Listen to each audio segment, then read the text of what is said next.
ئەمە پڕی لە یادەوەری ناخۆشە، پڕی لە تراژدیای ناخۆشە.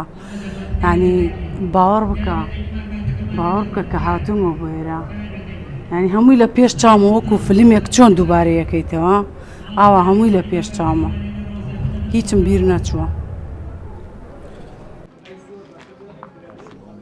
بیرەوەریە تاڵەکانی نوگرە سەلمان و ڕۆژگاری ئەنفالبوونی یاد دێنێتەوە.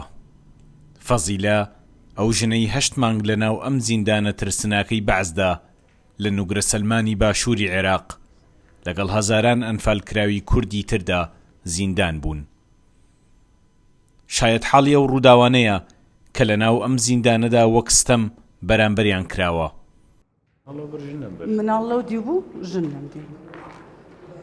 مناڵی کۆرپە، مناڵی ئیتر لە 12 ساڵ و 13 ساڵ و لە 6 مانگیشوە هەتا مناڵی جیا کردەوە لە دایکی تر زیڕ و پاڵ و ئەوە بوو، قیژە بوو.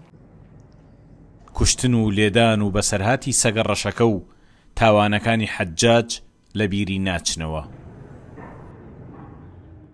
ئێمە لە دبزەوە بە 16 سەعات ڕێ بە 14 منشای عسکەری قەپات هێنامانێنە نوگرە سەلمان. تقریبا سەعات 10 شەو گەیشتینە نوگرە سەلمان، یەکسەر هاوردمانێنە ئەیرە. ئەمە بەستەنە ژنیتیا بوو، پەتی عیدامیتیا بوو، پەتی سێدارە پەتی سێدارەی تیادانرا بوو و شوێنی تەعزیب بوو، یعنی پلایس و حەرب و مێزێکی ئاسن و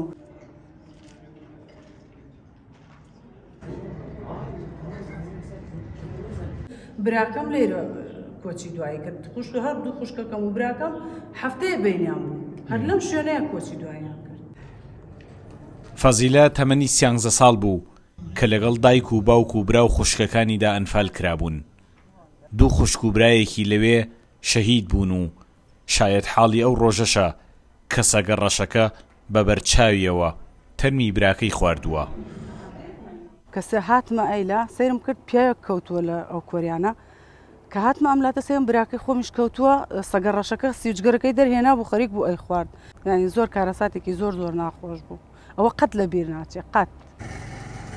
کونج و کەلەبەری ئەم زیندانە دێوەزمە ئاساییە نییە، یادەوەریەکی تاڵ بە بیری فەزیلە و هەزارانی تردا نەهێنێتەوە.